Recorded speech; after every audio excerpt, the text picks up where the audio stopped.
Welcome to the Barge Right In. Today we're here to talk about more D&D. Well, of course we are. Well, today we actually ran a module off of the DM's Guild called the Lair of Glaucous. So, without any further ado, let's barge right in.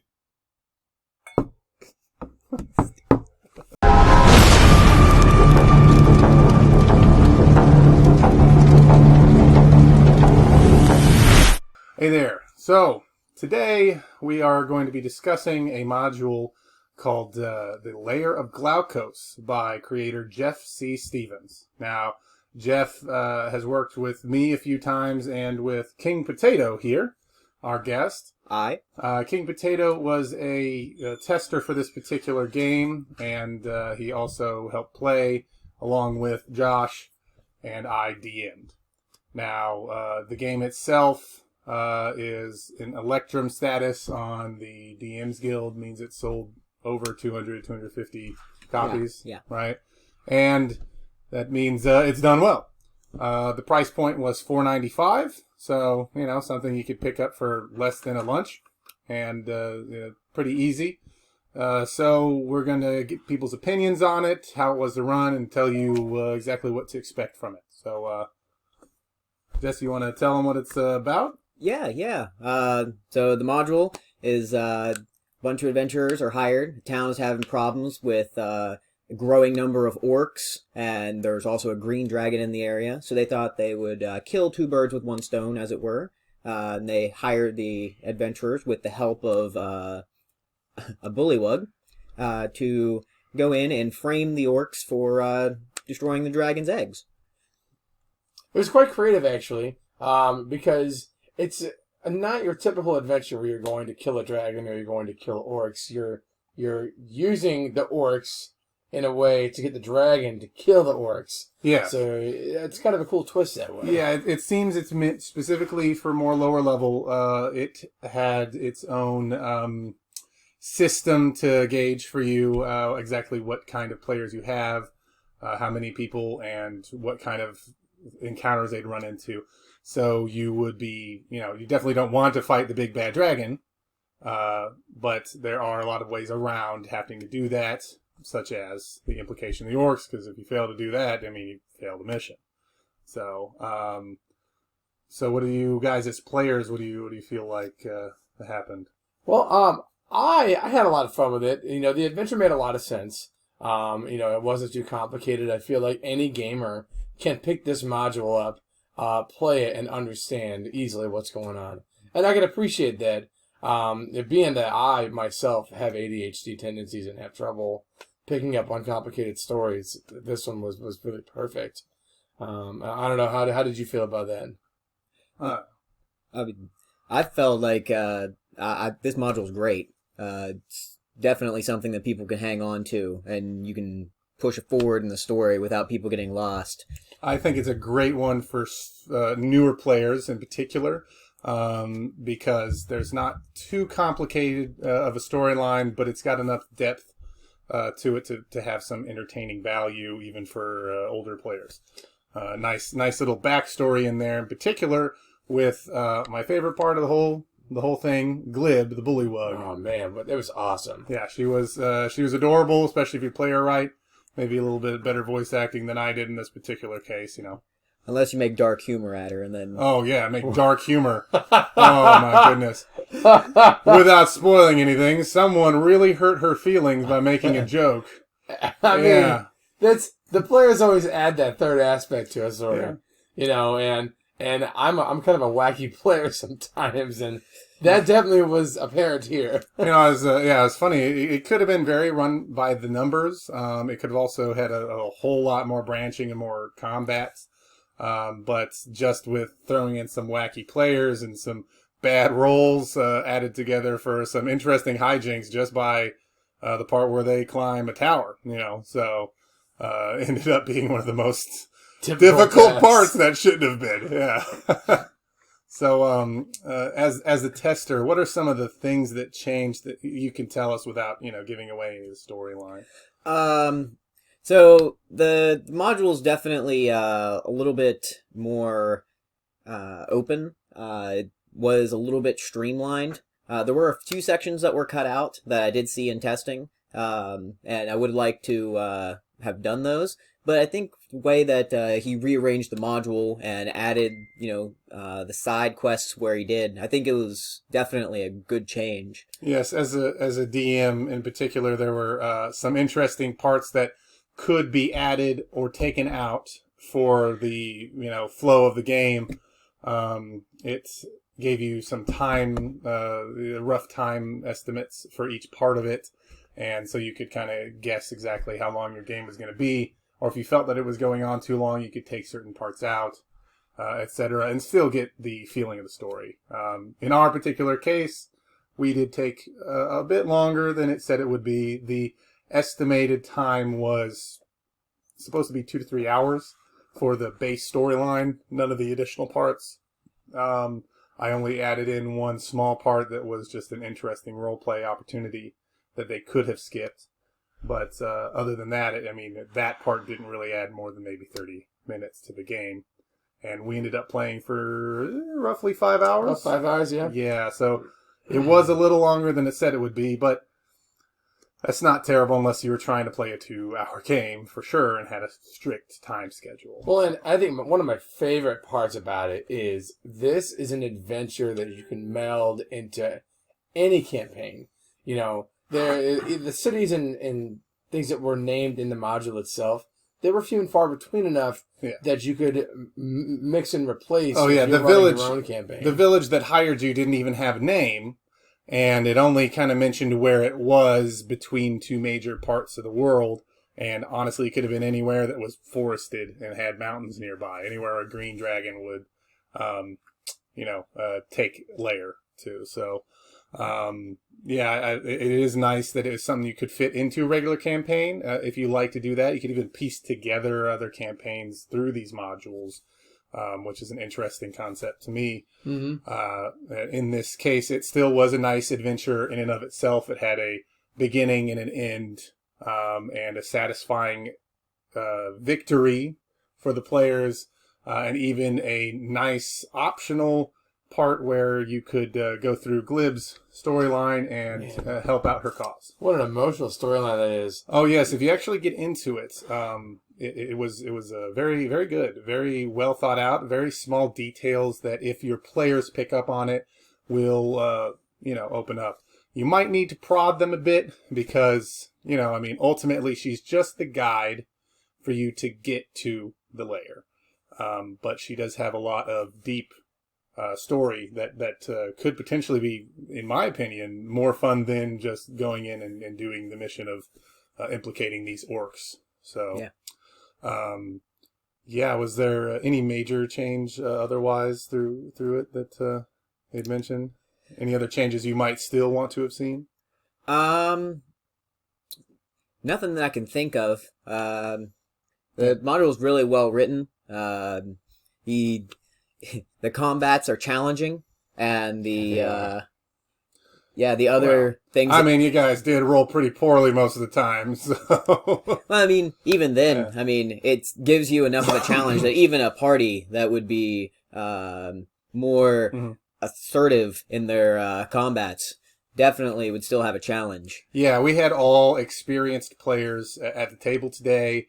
And I ran through with, in this module, it gives you a rating for you to do, and you can adjust how many monsters or what kind of monsters are in each encounter if you so choose to put them through them, or if they, can't get out of them, like the very first fight, you have the option to hide or make your case to the orcs. Of something of that nature, or just avoid it altogether. Or you could make up obligatory lies that don't make any sense. Yes, make terrible rolls and just say, "Screw it, we're gonna kill them all." Don't know how that happened. That was very typical. Try to hide behind a mule. Yeah, it was awful. Yeah, so that can still happen, and so it's nice. I was surprised, honestly, at how well put together each of those parts were, that everything seemed pretty well balanced. I didn't feel like they just ran all over any of the fights. So they also didn't They didn't just like have to run or die immediately to anything either. Right. Like I really felt in the final combat that I was at death's door, and had the spell I casted not worked, Yeah, I might have been really boned. Yeah, I find a lot of times that I have to adjust monsters and stuff for any party that I go up against. And although we did run this very close to the Adventurers League standards, I allowed them to use any book though. It felt very even, very very well put together, very smooth. I didn't have to adjust anything really in the game. Shout out to Adventures League. Shout out to Adventurers League. Absolutely. I think here King Potato actually runs a local Adventurers League as well. Yep. For 6, it'll be 7 years this year. Yeah, for quite a while. So that's why I think Jeff went to him for opinions. So. Yeah. And let's not disclude the fact that Jared here actually did some artwork for Jeff for some of these modules. I did. I think he has adjusted them since then, but that's, it was a good choice. He's gotten more and more popular, and if he wants to sell some of his other things, he definitely needed to up his game. Not that I'm bad, just I probably didn't put my heart and soul into some of that artwork there. So, but hey, I will be here soon, adding more whenever we make our adventures. Yeah, and this is definitely a good one to start off with. Great one for beginning adventurers because you could have been levels 1 party could have done this. We went through level 3. It was optimized for a level 3 party of 4 to 5 players. We had 5 level 3s. So altogether, what do you want to give this? What do you think it got? So as far as our rating goes, so our rating system is going to rate. We're going to each give it a score between 1 and 10. And then after the rating is done, we're going to add them together and give it a score out of 20. Now, of course, there's 3 of us here today, so we're going to get 3 different votes. And then we'll do this one out of 30. And so I personally vote this adventure just from the playability aspect to the DM side of it to the story, how well it was put together. I'm going to give it an 8.5 out of 10. Actually, I need to round it up or down. Yeah. I guess you always round down to the end, so I'm going to give it an 8. All right, 8 out of 10. All right. Well, King Potato, what do you think of this particular module? Well, I mean, having seen it, played it, and done the playtesting, I love the module. I think that a lot of details put into it, and I think people would have fun. Even if you're a novice to an expert, I'd give it a solid 8. Yeah, solid 8. All right. In my opinion, as a DM, it was very as a not too long of a read. I had everything that I needed right there at my fingertips, except for a few monsters that I'd had to look up, but there were a lot of monsters in the D&G. The only real thing I had was that it ran longer than I intended it to. I really wanted to put them through a few more of the phases and fights and such. So I'm going to give it maybe a little bit harsher, be the, Simon in this? Yeah. I'm going to give it a 7. I'm going to give it a 7 out of 10. I think it was really excellent. I think there were just a few small things that they could have changed. And the price point compared to other games I've seen out there might have been a little high for such a short adventure. But that's just my opinion. So altogether, what does that make? That makes a 23 out of 30. 23 out of 30. It's fairly good. Fairly good. I definitely recommend that you buy this for your game if you're running a D&D game. Yeah. Give it a shot, see what you think. Especially because, my goodness, in the first 5 levels, your hit points don't mean nothing.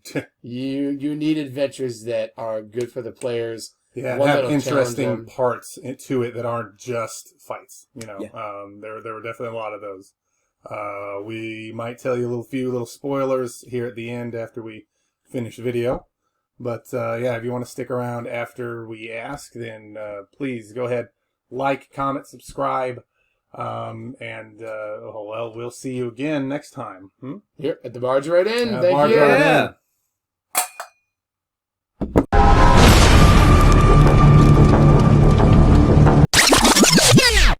But wait, there's more. Oh, let's talk about those parts that we like the most out of the game. Yeah, absolutely. Yeah. And so I tell you that what's the Blah, blah, blah, blah, blah. Glub, glub, glub. glib. Technical difficulties. Yeah. Black screen. Yeah, I absolutely loved Glib. Everything about Glib. He had a great story that you just didn't expect. He was just an NPC. She. It was a frog. Yeah. I guess you couldn't see the testicles, so you couldn't tell. Is that what it was? Yeah, there you go. I'm going with that. ADHD. But when we went into the adventure, she was just a side character that very quickly took your heart when you found out that her whole family, her children and everybody was killed when this dragon came here. You really felt for her loss. And it made you, like, the adventure itself was just an adventure until that point. Then you're like, okay, then it was a real story. Yeah. Definitely. When I read through it the night before, since my fiance wasn't playing in this game, I decided I'd tell her the whole story because I was almost brought to tears just reading it. Especially the small details whenever you'd ask if your characters got interested in her, if they would ask her questions or ask her about the things that she had. Like, oh, my husband used to love that I had this little nose bone and I would put it in because he thought it was cute. And this was the rag that I used to wipe the snot off of my poor baby's faces. And, well, now they're buried in rubble and she can't leave because she can't bring herself to leave. All the other survivors left, but she couldn't bring herself to leave the place where her family was. So, yeah, it was, it was sad and it was something that, but you still got to see her character shine through in the one additional part that I added and I kept in there, which was the Myconids. You run into the mush people. She had cute way of saying things. And she went in there and did a little dance, did a little jig, and made a little laughter. And it would make these mushroom people sweat this oil that would make it so that you wouldn't have a scent. And it made every single player have to try and collect the oil themselves. Now, there were ways around it. And if you didn't want to add that part in, she just had the oil ready for them. If one of them failed, she had oil to give them. If they failed and saw there was a pile of oil nearby, they could have done that. There were a bunch of ways around it. But ultimately, it got everyone to role play more than they may have before. Even if they didn't ask her all those other questions. You got to see that she was a jovial, happy person who really wanted to live life to its fullest, despite this terrible tragedy that has befallen her. And that she's definitely a happy character normally. But it did also add into one of the darkest parts that this guy added in, all right? Because one of the options was to tell a joke. And he decided to tell a really dark joke. I'm going to let King Potato tell this one. Oh, my goodness, yeah. No, I'm not even a part of this. What? They're called the Mush people. No, all right? I'm out. All right, I'll tell the joke, okay? Nope. And in precursor there, her children died, and her husband died because of a cave-in that blocked them from the village be able to get into through the caves. So they couldn't get back to the village. As far as they're aware, everyone is crushed to death. They haven't seen him in like 3 months or so.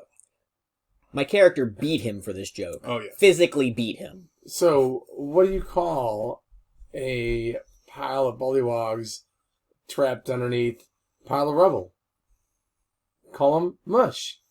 Yeah, for the mush. Yeah. It You better not put a laugh track here. That's all I'm saying. It was pretty awful. Oh, It was. Whew. Yeah. I mean, I still gave him advantage for making an actual physical joke, but Right. It was terrible. It was perfect, but it was also terrible. It was terrible. So, the Glib definitely takes the stage. This little side character that's just supposed to be your, little guide through it. She definitely took center stage for it. Everything else, there were other cool little parts that they didn't get to play as well. That might have been interesting, but for the most part, it was pretty run of the mill. Cool little adventure parts that used things that weren't just attacking or finding traps. Some of the traps were natural things you wouldn't think to look for, like the snake in the chest of that skeleton. I thought was an interesting one when you reach for the key and a snake pops out of the skeleton's chest. It's like, oh, that's Indiana Jones. I need to bleep. Bleep. Bleep. Now, Kim Potato, what would you say was your favorite part of this module? Yeah. Oh, man. My favorite part, honestly, it didn't have anything to do with the module, and I'm sad to say that. But the stairs, man. The stairs just got me. You mean when he kept failing? Yes. Yes. All right, It was so good. So the module is you have to, the first thing after you fight you potentially fight or run away from some orcs, there's a tower that you're supposed to climb the inside of because the outside is razor vine. And you got to get through it before nighttime, unless your whole party has dark vision, because it'll be even harder to climb the inside of a tipped tower, at night. So the very first floor, there's only 2 floors that they even had to do this on, but the way that it's tilted, you have to throw up wire, or throw up some rope, grappling hook your way up there, or find the footstool steps, the little footsteps and nooks and crannies to climb up. If you watch Glib do it because she lives nearby, she knows exactly how to get up and you could get advantage on it. Or if you use the rope or ask Glib to help you, you could get advantage on it. Or you could attempt to stack the debris that's in the tower and climb up that. Or you could be this guy. And they moved the shelf out of the way so they could stand on it, but nothing more. And the shelf's only, less than 10 feet tall, and he's, a little over 5 foot. So he still has, 10 or so, 10, 20 feet to jump. I keep thinking I'm going to make this jump eventually. Yeah. No, I rolled a 20, and I still fell. Not only did I fall, but it does enough damage to me to knock me unconscious. Yeah, he kept doing it. He kept with hurting negative himself. Strength. I don't... Yeah, and so the whole party was they ended up having to drag him up because they didn't even want to wake him back up. They didn't even want to wake him back up. They're like, this idiot's going to do this for every floor. So they ended up having the Furbolg tie him to their back and climb all the way up and do a whole pulley rope system that ended up taking them way longer than it was supposed to. They didn't resurrect me till we were all the way up to the Oh tower. yeah, they got all the way out of the tower before they woke him up. So that's a little bit more in depth about the story. Once you get to the dragon, it's pretty straightforward. You're trying to kill the dragon babies, which was actually a very difficult fight. But absolutely, I recommend that you get this for your game. We will be doing more reviews like this. Probably once a month we'll be doing a game review. Yeah, is the goal. If you have a module that you want to be reviewed, man, we would love it if you sent it to us. Please suggest it to us, so long as we can afford it. Don't give us some $30 module that we don't necessarily even want to test. But we might do it anyway. Depends on my paycheck, right?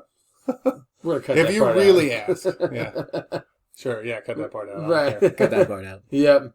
But any module, yeah, right. Yeah, any module that you want us to test, let us know. Yeah, someone actually asked us to test the module, we'll definitely do it. Yeah, absolutely. So you can email us at thebardswritein@gmail.com.